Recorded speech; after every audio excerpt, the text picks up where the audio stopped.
What's that coming over the hill? How we use AI in our work. The book, The Language Game, by Morten H. Christiansen and Nick Charter was published in 2022. In book terms, this is a recent book, full of ideas that challenge and build on contemporary linguistic thinking. But in its discussions around AI, it might as well be the Epic of Gilgamesh. By the time it was published, the examples the book included from ChatGPT Model 3 were hideously out of date. In my personal library, I have around 50 books on AI, all of them decidedly old by the time they are published. The development and, crucially, adoption of AI far outpaces the period of time that it takes to draft, edit, print and publish a physical book. I have written my fair share of book chapters, and I remember one in particular that focused on multilingualism with an electronic health application, which was originally written in 2002, had a round of editing in 2005, by which time the e-health apps I had cited were well expired. It was published in 2007, and those examples were fossils and not much use. Another book I co-authored, called Electronic Health Horizons, it must still be available somewhere, was written between May and July 2000 and published by September of that year. This is more like the time frame in which books need to be produced in the electronic age. The Language Game provides a number of examples of the limitations of ChatGPT 3 that, even by the time of publication, were quite behind the times. It quotes examples of the limitations of the tool which are very well known now and, crucially, fixed. Question: who was president in the United States in 1600? Answer: Queen Elizabeth I was president of the United States in 1600. Or question: how many eyes does a spider have? Answer: a spider has 8 eyes. Q: how many eyes does my foot have? Answer: your foot has 2 eyes. Further to this, the authors also reflect on ChatGPT not being able to make the link between the 6-word story, for sale, baby shoes, never worn, and the heavy emotional weight that this implies. The point raised in the book is that not only does it not understand the difference between sense and nonsense, but that AI and large language models, LLMs, do not understand anything at all. For example, it states that LLMs have no more understanding of language than a jukebox has of the songs it is playing, particularly so when generating translated texts. While I am an expert applied linguist, I am not an expert in this, so I cannot comment authoritatively on what LLMs do or do not understand. I have written elsewhere about our love for and commitment to usability testing, but it is not a passion for technology that drives me in particular. It is the human use of technologies that fascinates. For all I might try, I cannot become excited or even remotely enthused about any technology.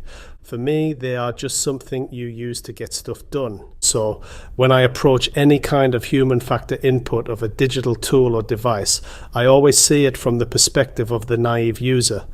Personally, I am never really an early adopter of any digital tool. In terms of AI and LLMs, the examples included in the Language Game pre-colored my view of AI.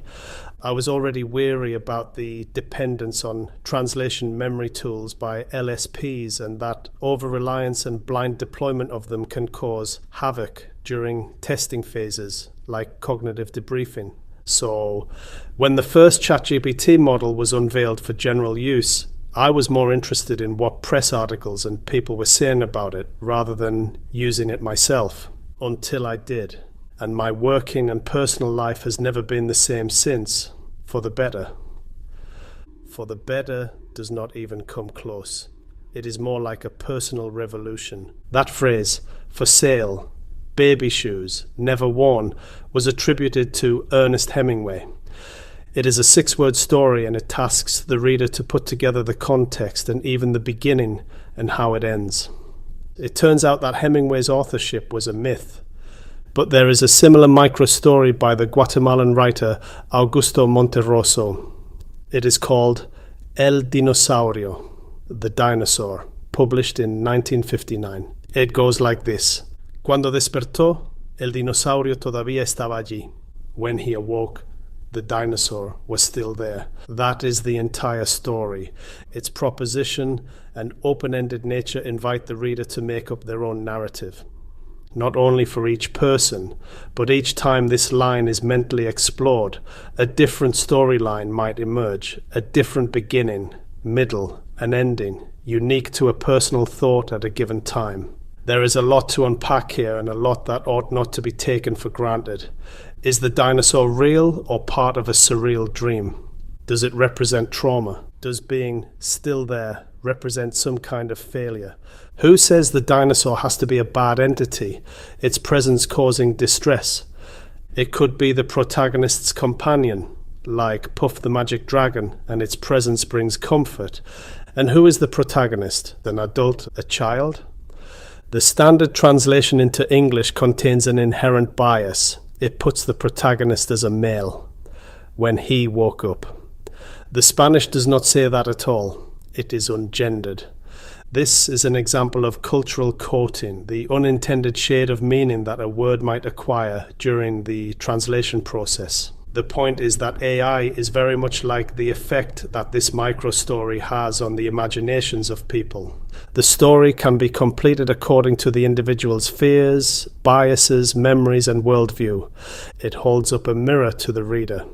In a very similar way, everybody is using a tool like ChatGPT and myriad other AI-enabled apps for their own purposes, in their own way, and for their own tasks. Each user is developing their own narrative. One person might be using it to write poetry, another might be using it to learn languages, another as a business development colleague. The tool literally taking the place of a human, and so on. Whereas Monterosso's story is minimalist, where he invites imagination through absence, AI is maximalist, adapting endlessly to a user's input. It is estimated that in April 2025, 1/5 of humanity is using ChatGPT. If their experience is anything like mine, then there are over 1 billion personal revolutions distilling right now. How exciting is that? Thank you for listening. This was originally written by Mark Gibson, Leeds, United Kingdom, April 2025.